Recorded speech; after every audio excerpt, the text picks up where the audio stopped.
Hari Sabat kepada kita semua. Terima kasih karena kita terus setia dalam acara kebaktian Vesper online kita.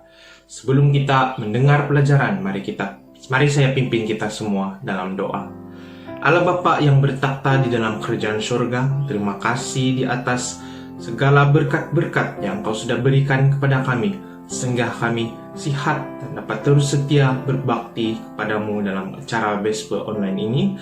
Dan kami juga bersyukur di atas perlindungan yang Engkau sudah berikan kepada kami, sehingga kami dapat menyelesaikan segala masalah dan juga cabaran yang kami hadapi sepanjang minggu ini dengan pimpinan dari Tuhan.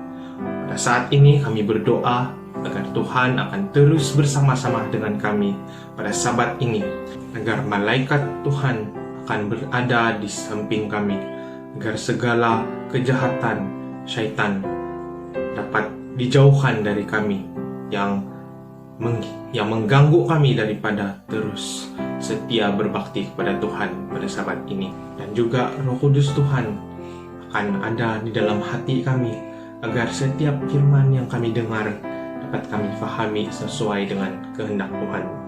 Kami juga tidak lupa berdoa kepada semua petugas pada acara Vesper online pada Sabat ini, agar mereka akan terus dapat melayani Tuhan dan juga umat-umat Tuhan sesuai dengan kehendak Tuhan. Kami juga tidak lupa berdoa kepada semua anggota Gereja Advent, agar Tuhan akan sentiasa berada bersama-sama dengan mereka, agar mereka akan terus dapat mendengar firman Tuhan, dapat menikmati Sabat dengan sepenuh penghayatan pada Sabat ini. Terima kasih karena Engkau sudah mendengar doa kami. Segala doa yang kami sudah doakan sebentar tadi, kami serahkan semuanya itu dalam tangan Tuhan, sesuai dengan kehendak Tuhan. Terima dalam nama Yesus Kristus yang menjadi juru selamat kami semua. Amin. Bila Kau izinkan sesuatu terjadi, percaya semua untuk kebaikanku. Bila nanti berat di bawahmu, ku percaya kuasa-Mu memulihkan hidupku. Waktu Tuhan pasti yang terbaik, walau kadang tak mudah dimengerti. Lewati cobaan,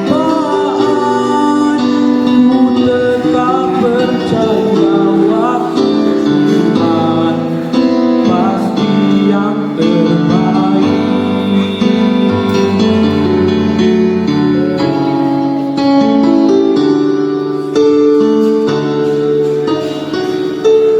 Bila Kau izinkan sesuatu terjadi, percaya semua untuk kebaikanmu. Bila nanti telah tiba waktumu, ku percaya kuasa-Mu memulihkan hidupku. Waktu Tuhan pasti yang terbaik, walau kadang tak mudah dimengerti.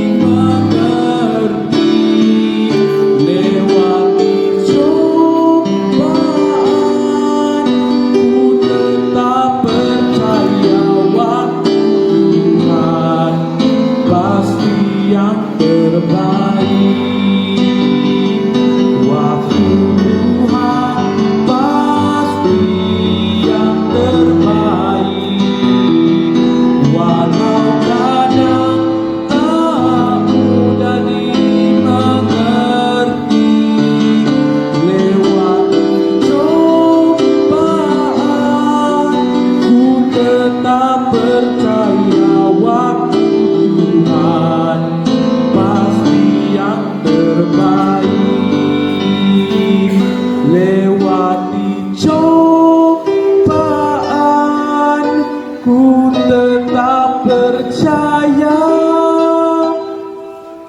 waktu Tuhan pasti yang terbaik.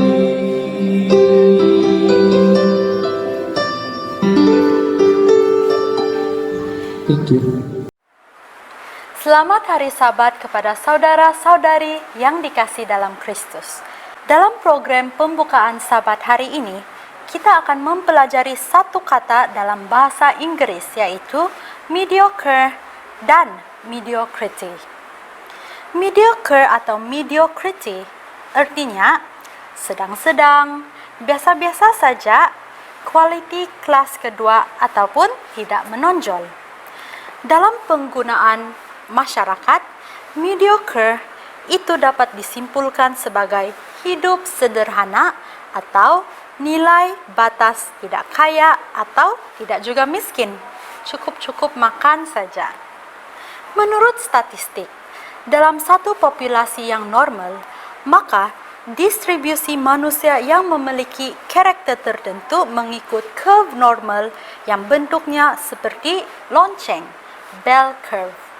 Curve normal ini menggambarkan bahwa majoriti manusia berada pada sekitar titik tengah atau nilai rata-rata dan hanya sedikit berada pada titik ekstrim rendah atau ekstrim tinggi.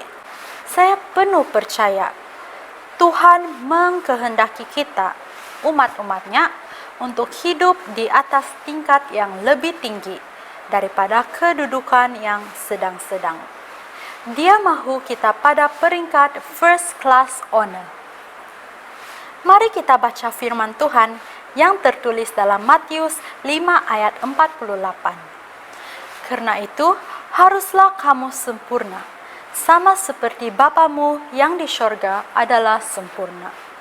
Maksudnya, karakter dan tabiat kita seharusnya tidak cacat celah atau tidak bernoda.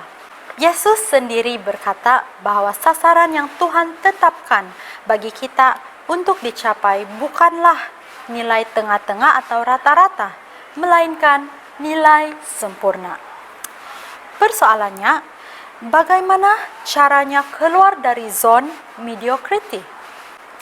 Yesaya 40 ayat 31 mengatakan, tetapi orang-orang yang menantikan Tuhan mendapat kekuatan baru.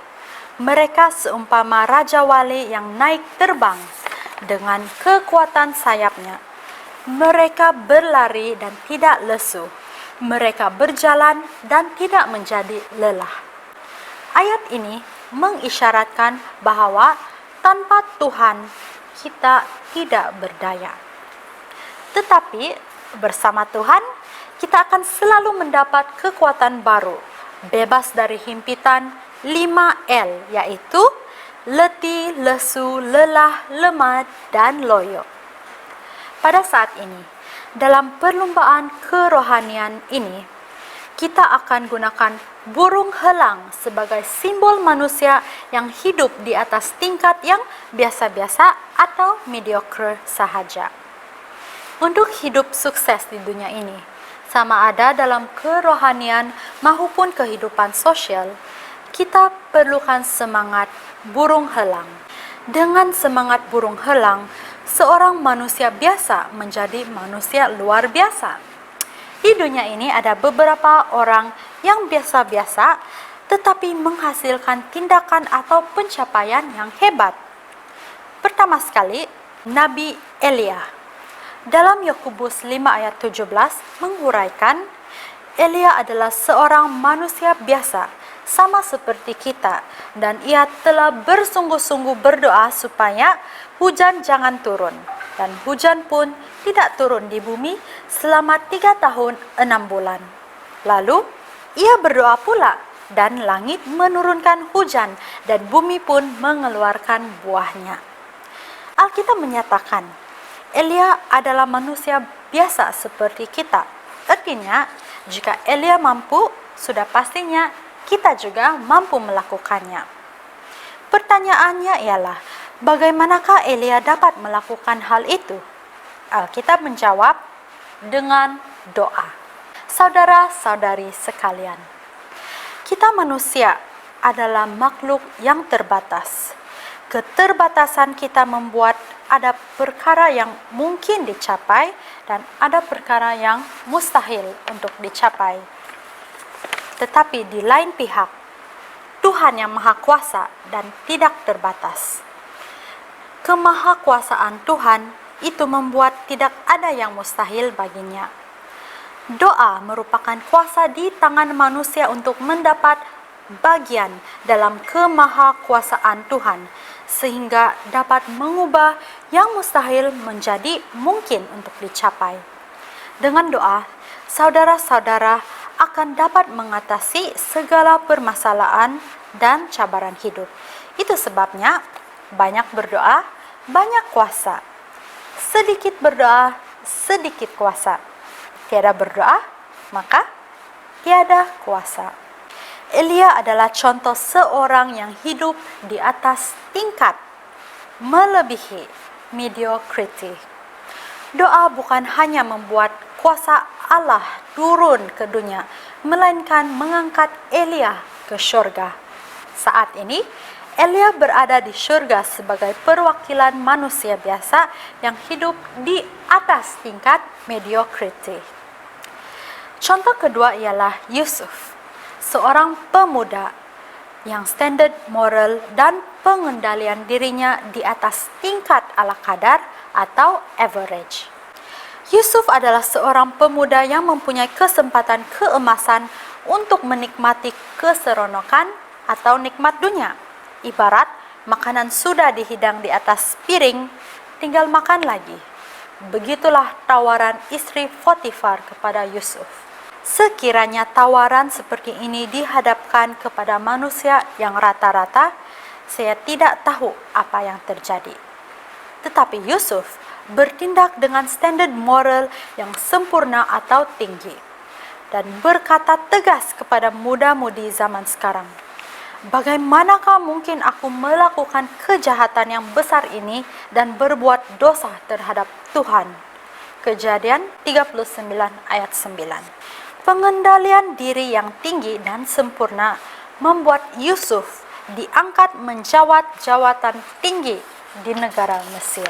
Saudara-saudari yang dikasihi Tuhan, selama kita di dunia ini, marilah kita hidup sesuai dengan ajaran dan teladan Kristus, sehingga pada akhirnya tabiat Kristus terpantul dalam kehidupan kita. Karena Yesus akan segera datang untuk menjemput kita masuk surga. Kiranya dengan berkat Tuhan, semua kita akan tetap setia sampai Maranatha. Amin. Terima kasih karena masih setia bersama acara Vespa kita. Mari kita sambut pelajaran dan acara Vespa ini dalam doa, dan saya akan pimpin kita dalam doa.